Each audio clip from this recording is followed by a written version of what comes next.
That you all will be good in your health. आज का topic जिस पर मैं वीडियो बना रहा हूँ वो है IELTS life skills A1 exam. IELTS की फुल फॉर्म है international English language testing system.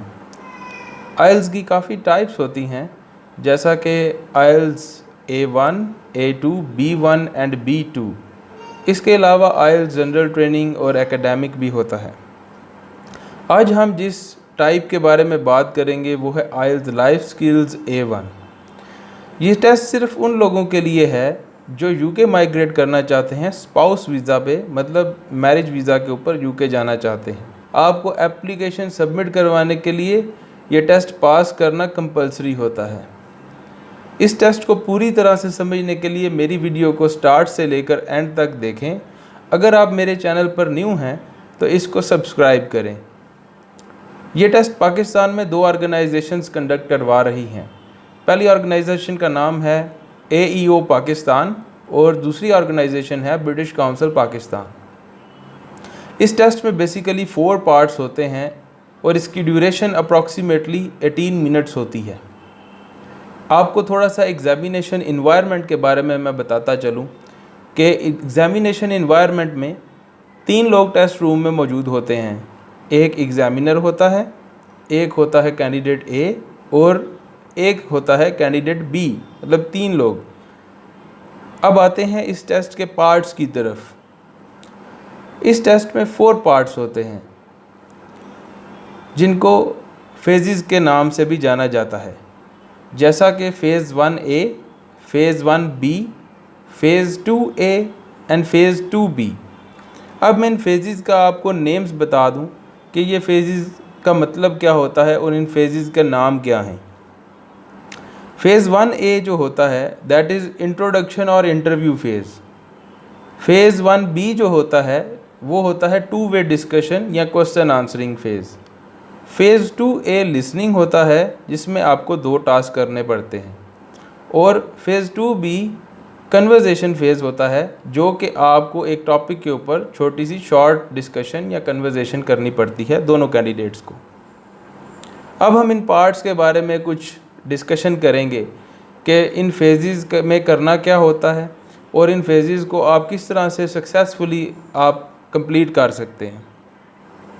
Phase 1A में एग्ज़ामिनर दोनों कैंडिडेट्स से इंट्रोडक्टरी क्वेश्चंस पूछते हैं।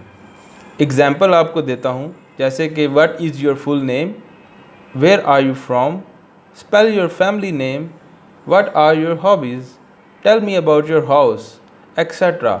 इस तरह के बेसिक इंट्रोडक्टरी क्वेश्चंस आपसे पूछे जाएंगे। फ़ेज़ 1B में दोनों कैंडिडेट्स को एक दूसरे से क्वेश्चंस पूछने होते हैं। एग्जामिनर दोनों कैंडिडेट्स को एक एक टॉपिक देंगे जिन पर दोनों कैंडिडेट्स को एक दूसरे से क्वेश्चंस बनाकर पूछने पड़ेंगे। क्वेश्चंस क्रिएट करने के लिए कैंडिडेट्स को 1.5 मिनट्स का टाइम भी दिया जाता है एग्जामिनर की तरफ से, जिसमें आप इजीली, और एक पेज और एक पेंसिल भी दी जाती है जिस पे आप इजीली राइट डाउन कर सकते हैं अपने क्वेश्चंस।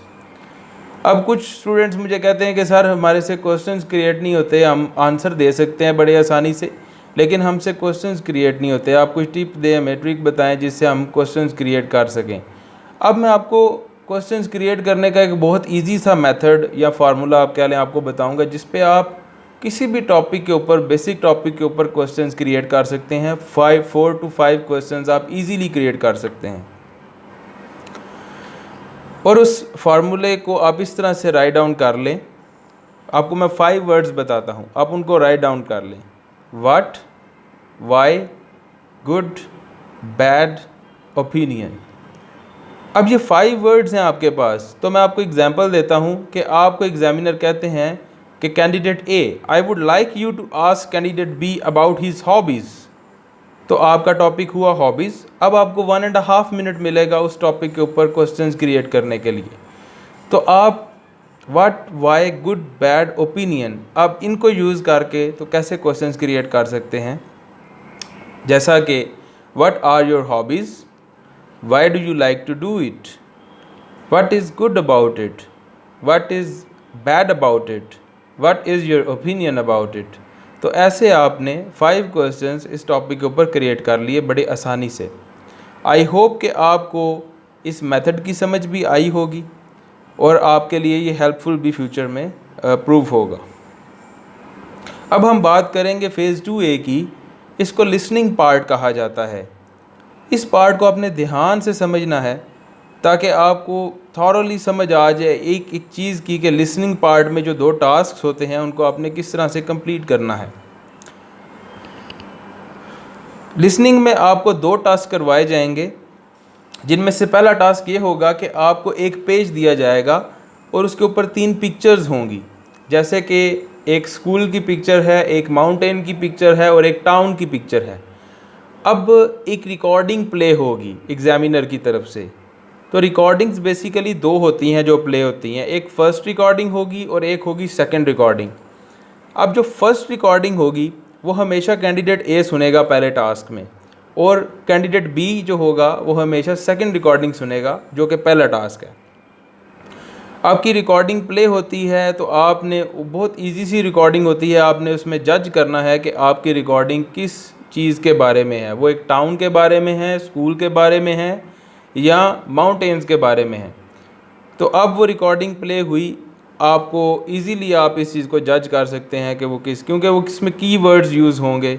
अगर जिस रिकॉर्डिंग से भी रिलेटेड वो बात करेगा स्पीकर, उसमें कीवर्ड्स यूज़ करेगा तो आप उनको इजीली जज कर लेंगे और बता देंगे। फर्स्ट पार्ट जो लिसनिंग का टास्क है वो बहुत ईजी है। अब हम बात करेंगे सेकेंड टास्क की, जो कि लिसनिंग में आता है। दूसरे टास्क में दोनों कैंडिडेट्स से 2-2 क्वेश्चंस पूछे जाते हैं। एग्ज़ामिनर दोनों से कैंडिडेट से 2-2 क्वेश्चंस पूछेंगे जो कि एक दूसरे की रिकॉर्डिंग में से पूछे जाएंगे। हम एग्जांपल लेते हैं कि एक कैंडिडेट ए जो है उसकी रिकॉर्डिंग टाउन के बारे में थी और कैंडिडेट बी की रिकॉर्डिंग माउंटेन्स के बारे में थी। तो अब कैंडिडेट ए को माउंटेन्स के बारे में क्वेश्चंस पूछे जाएंगे और कैंडिडेट बी को टाउन से रिलेटेड क्वेश्चंस पूछे जाएंगे। 2-2 क्वेश्चंस पूछे जाएंगे जो कि बहुत सिंपल होंगे। अब एग्ज़ामिनर दोबारा आपकी रिकॉर्डिंग प्ले करेंगे। आपने गौर से कंसंट्रेशन के साथ अपनी रिकॉर्डिंग को सुनना है और अपने क्वेश्चंस के आंसर्स आपने उस रिकॉर्डिंग में से पिक करने हैं। आप जैसे ही अपने क्वेश्चंस के आंसर्स पिक करेंगे तो आप पिक करते साथ ही आप अपने एग्ज़ामिनर को दोबारा क्वेश्चंस पूछने पे आपने वो आंसर्स बता देने हैं। क्वेश्चंस इस तरह के भी हो सकते हैं कि where was the town located, तो उसका आंसर आपको रिकॉर्डिंग में मिल जाएगा। For example the town is located in USA। तो इस तरह से आपको आंसर आपका मिल जाएगा और ये सेकंड पार्ट भी आपका इस तरह कंप्लीट हो जाएगा फ़ेज़ 2A जो है। अब हम बात करेंगे फ़ेज़ 2B की। फ़ेज़ 2B में क्या होता है कि एग्ज़ामिनर दोनों कैंडिडेट्स को एक टॉपिक देते हैं। वो टॉपिक जनरल किसी चीज़ के ऊपर होता है, जैसे कि पार्टीज़, फेस्टिवल्स या आप कह लें hobbies, favourite time of the year, इस तरह के टॉपिक्स होते हैं। अब उन टॉपिक के ऊपर दोनों कैंडिडेट्स ने आपस में एक डिस्कशन करनी होती है, कन्वर्सेशन करनी होती है 2 से 3 मिनट्स के लिए सिर्फ।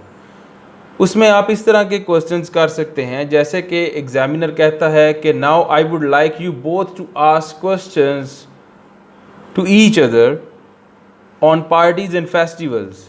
तो आप इस तरह के क्वेश्चंस पूछ सकते हैं कि do you like to go to parties, why do you like to go to parties, what is good about them, what is bad about them. Using that previous formula which I told you, that method, you can easily ask questions on that topic. और जैसे ही आपकी 2 से 3 minutes की conversation complete होगी आपका test भी finish हो जाएगा। अब मैं आपको थोड़ा सा इस टेस्ट से रिलेटेड बता दूं कि इस टेस्ट का जो पासिंग क्राइटेरिया है दैट इज़ 60%। अगर आप इस टेस्ट को 60% अच्छे तरीके से एक्यूरेटली सॉल्व कर लेते हैं, अपने आंसर्स आपके 60% एक्यूरेट होते हैं, तो आप इस टेस्ट को पास कर लेंगे इंशाल्लाह। इस टेस्ट में सिर्फ पास एंड फेल का ऑप्शन होता है। इसमें ऐसा नहीं होता कि आपको ग्रेड्स मिले या आपकी परसेंटेज हो या आपको मार्क्स दिए जाएं। इसमें जस्ट आपके रिज़ल्ट कार्ड पे एक सिंपल लिखा होगा पास या फेल।